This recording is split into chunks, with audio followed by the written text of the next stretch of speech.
Hello, hello, hello. This is episode 37 of the Horror Headquarters. Good morning, good afternoon, or good night, nightlings. I am so sorry. It is finals week. I appreciate you guys all for clicking play on this episode. If you're new here, I really appreciate you guys checking out my podcast page. I would really appreciate it if you guys hit that follow button and rated us on Spotify and Apple Podcasts.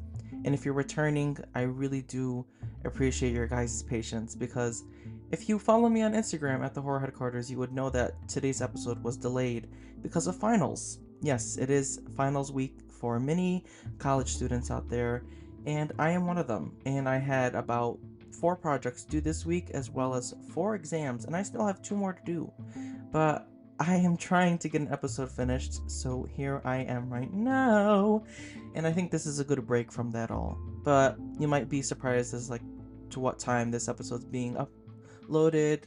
My time it's gonna be uploaded around like 8-9 p.m. So we'll see how today goes. I really hope you guys enjoyed today's episode. I do think this one is one of the more important ones. I'm going to be talking about a massacre that took place on a college campus, and it was something that caused a lot of outbursts through the media and through protests across the US. And it is the Kent State Massacre that took place on May 4th, 1970.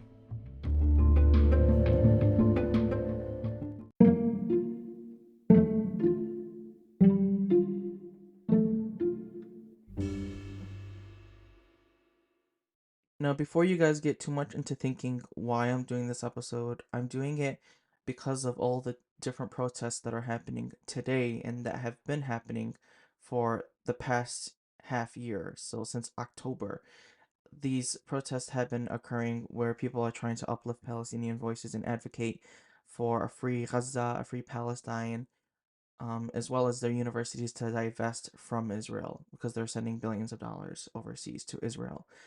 So, please, the best way I can word this is just educate yourself and look in proper history books. Talk to Palestinians, talk to people that have been seeing this war take place. Look at the videos that are going around on social media. You can't make this stuff up. This isn't a movie. This isn't a simulation. This is all happening. It's occurring. So I just want to put that out there really quickly. And the Kent State Massacre is very similar to this one, being that if you guys have heard in the news, Columbia University wants to call the National Guard on students that are protesting for Palestine. And back in 1970, on May 4th, 1970, the National Guard was called on people protesting at Kent State in Ohio. And it went catastrophically.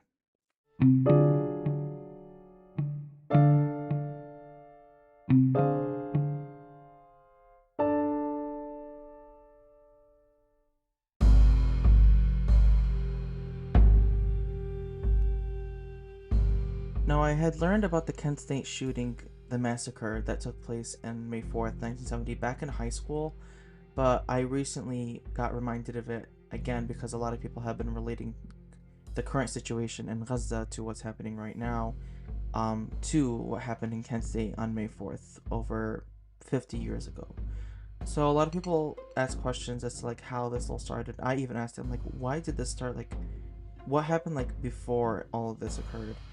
And obviously, the decision to bring the Ohio National Guard, they stated, was directly related to decisions regarding America's involvement in the Vietnam War. And during the first year of Nixon's presidency, the war, like, it was starting to wind down, and then the US invaded Cambodia, and then they expanded the Vietnam War. So a lot of people blame the US for causing the continuation of this Vietnam War, hence why there was protests. And these protests didn't start obviously on May 4th. They started the next day, May 1st, across the United States, and there was like a bunch of rallies that were held in like the center of campus, middle of campus, which is usually where typically these events tend to happen because like it's a very populated area, so you have people that can get educated, and like they ended up doing speeches against the Nixon administration, and they also would do them in the evening. They would peacefully protest. However, it was stated that many of these protests turned violent and they ended up getting in confrontations with the local police. Now, a lot of other people also are curious as to like what caused this exact disturbance for like the police to get involved and cause violence.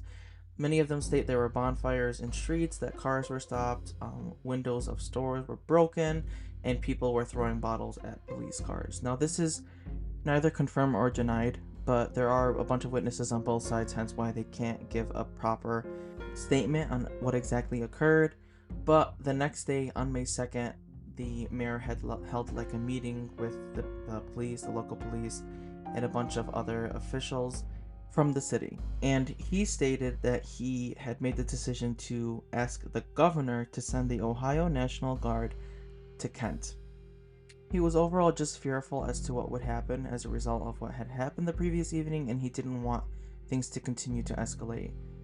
So he ended up doing so, and there were over 1,000 members of the National Guard of Ohio at Kent State the next day that were firing tear gas at protesters because one of the buildings, the ROTC building, had caught fire and was going to burn to the ground. And there were over 1,000 demonstrators surrounding the building. So the National Guard was called to um, shoot out tear gas at the protesters, and unfortunately, they say that there were some radical protesters that were stopping firemen from putting out the fire of the building, which caused even more escalation in the situation, and the arguments ended up going through the night, and a bunch of arrests were made. Now you'd think that would be the end of it, but the Ohio governor, James Rhodes, flew to Kent on Sunday morning, and he was at a press conference, and he stated a very provocative statement that called basically campus protesters the worst type of people in America, and that every force of law would be used to deal with them. And he wanted to also declare a state of emergency. Although it was never done, this assumption among both the guard and university officials was that a state of martial law was being declared in which control of the campus resided with the guards rather than the university leaders, and all rallies ended up getting banned. And the protesters got even more furious.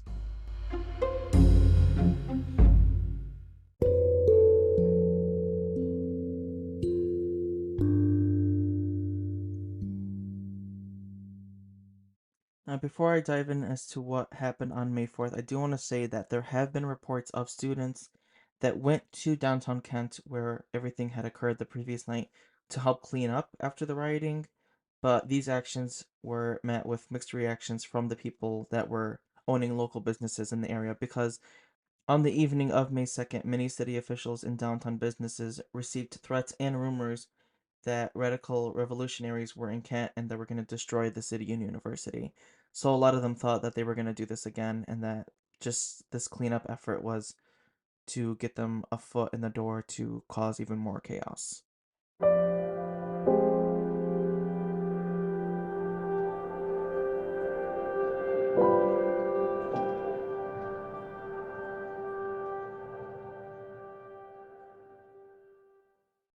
Now, the infamous day of May 4th, 1970 was a day that went down in history for Americans. This day, there was a major protest in the Commons of Kent State University. And if you don't know what the Commons are, it's just basically the center of campus where they can get people riled up to just protest what was happening, whether it was for this cause or just anything to advocate. So, keeping in mind that the mayor banned all protests on campus, students ended up rallying around the Commons at around 11 a.m. and they stayed there even though they were given multiple warnings from the National Guard to disperse to stop the protest. Tear gas was used, but it wasn't really as effective because they say that it was really windy that day, and a lot of students had rocks that they were throwing at the National Guard. But it's argued in court that this was no reason for them to meet the students back with violence because it's like bringing a gun to a knife battle. There was a point during this protest where the guards ended up retreating up a hill and the students ended up following them. And while the National Guard was climbing back up to Blanket Hill, they stopped. Several guardsmen ended up turning around and firing on the students. And all, at least 29 of the 77 guardsmen claimed to have fired their weapons using an estimated 67 rounds of ammunition. The shooting was determined to have lasted about 13 seconds, although someone from the New York Times stated that it appeared to go on as perhaps a full minute or a little longer. And when the guard began firing, many protesters ran, while others dropped to the ground because they assumed the guards were firing blanks and reacted only after they noticed the bullets striking the ground around them. There are many eyewitnesses that have put out statements as to what they saw, and it's honestly just so devastating and sad because they also ended up releasing many photos of deceased students that were killed by these guardsmen, and they were plastered on newspapers and articles all around the world. Now, just imagine your child being the front page of a worldwide known, a renowned magazine, article, news article. It's online, it's all over the news. That's some type of trauma that I don't think I would ever personally overcome, and I hope to never have to go through that, or anyone listening would ever have to go through that. But here are the eyewitness statements that were made.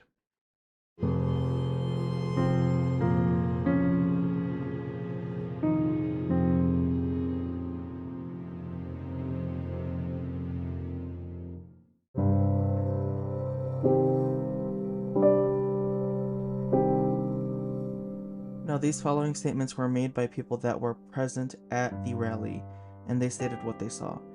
An unidentified person stated the following: "Suddenly they turned around, got on their knees as if they were ordered to.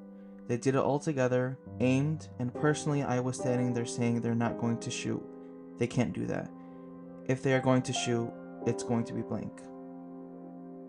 Another one said, "The shots were definitely coming my way because when a bullet passes your head, it makes a crack. I hit the ground behind the curve, looking over. I saw a student hit. He stumbled and fell to where he was running toward the car. Another student tried to pull him behind the car. Bullets were coming through the windows of the car. As the student fell behind the car, I saw another student go down, next to the curb, on the far side of the automobile, maybe 25 or 30 yards from where I was lying. It was maybe 25, 30 seconds of sporadic firing. The firing stopped. I laid there maybe 10 or 15 seconds. I got up and I saw 4 or 5 students lying around the lot. By this time, it was like mass hysteria.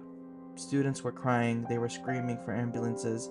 I heard some girl screaming, they didn't have blank, they didn't have blank. No, they didn't." I'm sorry, that's just, God, it's so devastating. And surprisingly, someone who formed the band The Waitresses, who is known as Chris Butler, stated that he was there with his friend Jeffrey Miller, and he said that as the guardsmen formed in a kneeling position and pointed their rifles, everyone laughed because, come on, you're not going to shoot us. So I'm surprised because I would have been in disbelief as well. I'm like, there's no way they're going to shoot at people that are unarmed. Nope, they did. Gerald Cassell, visual artist and future singer bassist of Devo, also witnessed the shootings, and he told the Vermont Review the following: "All I can tell you is that it completely and utterly changed my mind. I was a white hippie boy, and then I saw exit wounds from M1 rifles out of the backs of 2 people I knew. 2 of the 4 people who were killed, Jeffrey Miller and Allison Krauss, were my friends. We were all running our asses off from these mother effers. It was total, utter BS. Live ammunition and gas masks. None of us knew, none of us could have imagined. They shot into a crowd that was running from them. I stopped being a hippie and I started to develop the idea of devolution. I got real pissed off. In the paper that evening, the Journal stated that students were running around armed and that officers had been hurt. So deputy sheriffs went out and deputized citizens. They drove around with shotguns and there was martial law for 10 days. 7 p.m. curfew. It was open season on the students. We lived in fear. Helicopters surrounding the city with hourly rotating runs out to the west side and back downtown. All First Amendment rights are suspended at the instant when the governor gives the order. All of the class action suits by the parents of the slain students were all dismissed out of court because once the governor announced martial law, they had no right to assemble. Now, I hope by listening to all of these claims made by students and people that were in attendance of this protest, you can emphasize with them, because no unarmed person deserves to be killed unless they're posing an actual threat to someone and they're about to kill them. But you'd be surprised because many guardsmen that testified for opening fire stated that they did so because they feared for their lives, which was also questioned because the distance between them and the protesting students. How can you be threatened by someone that is so far away from you and think that shooting them and killing them is going to be the end result? There's students protesting. Now, I'm not saying all of them were peaceful. Obviously, there's some violent people out there, but killing innocent people, there's no excuse for that. They also claimed that they were fearing for their lives because they were surrounded and the crowd was pursuing them, and the protesters charged them and were advancing on them in a threatening manner. The sky was black with stones and a sniper fired at them. Some listed a combination of multiple such reasons, and some gave no explanation as to why they believed their lives were in danger. Many of them stated that the reason that they fired on the students is because they heard others fire, or assumed an order to fire in the air had been given and did not claim they felt in danger. Just to clear that up, there was no order to fire, and no guardsmen requested permission, though some of them later stated that there was some sort of command to fire. There wasn't. Some guardsmen had their backs turned to protesters when the firing broke out, and no guardsmen claimed to have been hit by rocks immediately before firing, and the guardsmen were not surrounded. So as you see, all of these claims that they made were debunked. And the FBI even determined that at least 2 guardsmen who denied firing likely lied and had fired, and that there was reason to believe that guardsmen's claims of fearing for their lives were fabricated after the event. Now, this just aggravates me very much, and as soon as this all happened, a media firestorm exploded everywhere.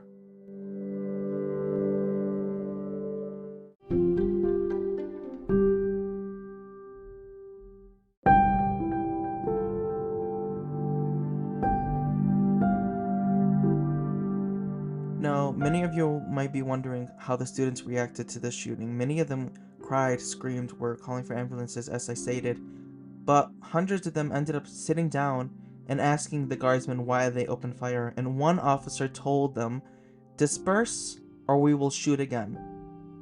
There was even a photographer that was a student that recalled guardsmen were telling lingering students that they would shoot again if the students did not disperse. And many of the faculty members that were on campus even pleaded with the students to leave the commons to avoid any further escalation. And this professor stated, "I don't care whether you've never listened to anyone before in your lives, I am begging you right now, if you don't disperse right now, they're going to move in and it can only be a slaughter. Would you please listen to me? Jesus Christ, I don't want to be a part of this." After he did this whole intervention with the students, many of them left the area and ambulances moved in to attend the victims. Someone that was present also said that this teacher, the Frank, saved his life and hundreds of others. Now, of course, there is a memorial of the students that were killed today. The 4 students are Jeffrey Glenn Miller, who was shot through the mouth from 265 feet away. Another one was Allison Beth Krause. She was shot from 343 feet away with a fatal left chest wound and dead on arrival. Another one, 382 feet away, fatal chest wound, died an hour later in a local hospital while undergoing surgery. And lastly, Sandra Lee Shore, 390 feet away, fatal neck wound, died a few minutes later from a loss of blood. And there was also multiple students that were injured, which include Joseph Lewis Jr., John R. Cleary, Thomas Mark Grace, Alan Michael Canfora, Dean R. Kaller, Douglas Ann Rentmore, James Dennis Russell, Robert Follis Stamps, and Donald Scott McKenzie. Of those that were shot, none of them were closer than 71 feet to the guardsmen. Now, as I stated, this caused a huge media outbreak. Photographs of the dead and the wounded were distributed in newspapers and periodicals worldwide, amplifying the sentiment against the United States invasion of Cambodia in the Vietnam War. And many photographs won Pulitzer Prize because of the enduring images of the students being dead. Now, these shootings led to protests on college campuses throughout the United States, a student strike, 450 campuses across the country, with both violent and non-violent demonstrations. And unfortunately, the slaughter didn't end there. On May 8th, 11 people were bayoneted at the University of New Mexico by the National Guard there in a confrontation between student protesters. Another protest broke out at New York's Federal Hall National Memorial that held at least partly in reaction to the Kent State killings, and it was met with a counter-rally of pro-Nixon construction workers that resulted in a hard hat riot.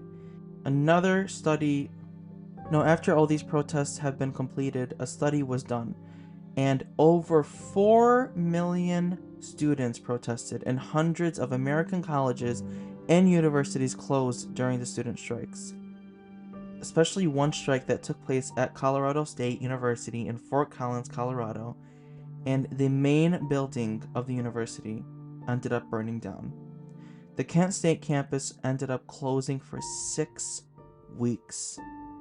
Just 5 days after the shootings, 100,000 people protested in Washington, D.C. against the war and the killing of unarmed student protesters. President Nixon ended up being taken to Camp David for 2 days for his own protection, but many stated that the military was called up to protect the Nixon administration, but many people think that this was just a conspiracy and that they had guards inside the executive office building ready to fire on all these protesters. On May 14th, 10 days later, 2 students were killed and 12 wounded by police at Jackson State University, a historically black university, under similar circumstances, but that event did not arouse the same nationwide attention of the Kent State shootings.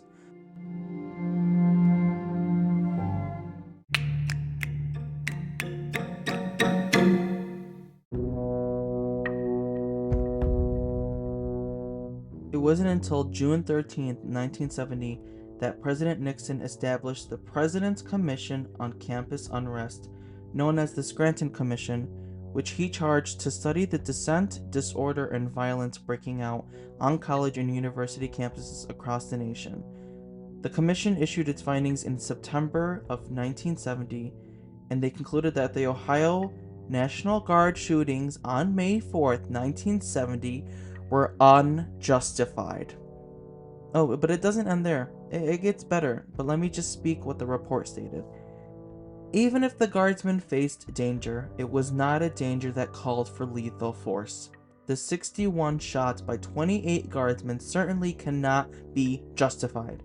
Apparently no order to fire was given, and there was inadequate fire control discipline on Blanket Hill. The Kent State tragedy must mark the last time that, as a matter of course, loaded rifles are issued to guardsmen confronting student demonstrators. All the guardsmen that ended up shooting at the children were not charged. None of them were charged in a criminal court, and they were dismissed. And this decision not to charge the National Guard was controversial and had various justifications. Some people argued it was self-defense, as the guardsmen claimed they were responding to a perceived threat from the protesters, while others believed it was an excessive use of force. Additionally, there were legal complexities surrounding the case, including questions about the guardsmen's orders and the volatile atmosphere at the time. Now, this just enrages me because the fact that you can technically get away with murder, I shouldn't even say technically, you get away with murder, with killing innocent people, and then you're not charged for it. And people wonder why our justice system is so effed up today and it doesn't work properly. And something that really made me talk about this episode is, especially with all the situations happening right now on campuses around the world. I mean, literally just today, I mean, it depends on when you listen to this, but today, April 24th, the National Guard is being called on Columbia University, and there's also been a recent police activity in Austin, Texas, where they are trying to disperse students. Just today alone, in University of Austin, Texas, students were arrested for protesting for Palestine, and police were seen in riot gear to arrest and disperse of these pro-Palestinian protesters. And I've seen some pretty disturbing videos of how they're taking these actions. It's just really upsetting, and so many universities around the world, I mean, now even Harvard and University of Michigan are just involving themselves in peaceful protests to stop the funding to Israel, to stop their universities from funding Israel and killing more Palestinians, more innocent lives. And we're just seeing history repeat itself. We're seeing the whole thing with Columbia University wanting to call the National Guard on students. What is this? What kind of world are we living in? This is a true horror story right now, but it's all real life and it's happening right now. So I urge you all listening to this episode to research, to advocate for these lives, to make a difference in your community, to stop all these innocent killings taking place, because war does nothing. We should have learned that with all the previous wars that we have been through. With this, the Vietnam War, for example, the US should have never gotten involved. But please advocate for the lives that cannot speak up, for the innocent civilians being killed, that are losing their parents, their family, that are losing limbs, that are having to undergo surgery with no anesthesia. Educate yourselves and look into the situation and just wake up. Wake up.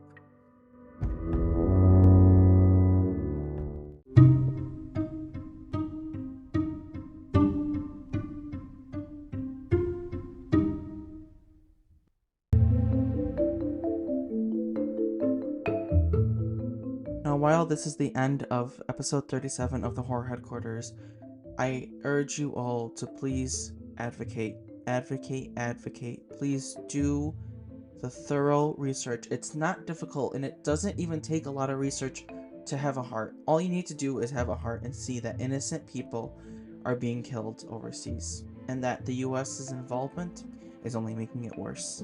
So I really do appreciate you guys listening. I hope you guys learned something from this episode and will be on the right side of history, because there really is so much horrible stuff going on in this world. And the fact that we have billions of dollars to send overseas, but we don't have money to take care of the healthcare issues in the US, to take care of poverty issues, of underpaying teachers, just so many other things that require attention. The foster care system, how horrible that is, and how much more money and funding it needs. Yet, no, we don't have the money for that. We only have money to send billions of dollars overseas. Yeah, to kill innocent people. So please do your research, and I again hope you guys enjoyed this episode. Please follow us on all our social media at Instagram at the Horror Headquarters, on Twitter at the Horror HQ, on TikTok at the Horror Headquarters. And yeah, there is a very special surprise coming very, very soon. I teased a little bit in last week's episode. If you guys haven't listened to last week's episode, go give it a listen. But until next time, tread very lightly and pray for forgiveness. Midnight hour is approaching, nightlings. Stay safe.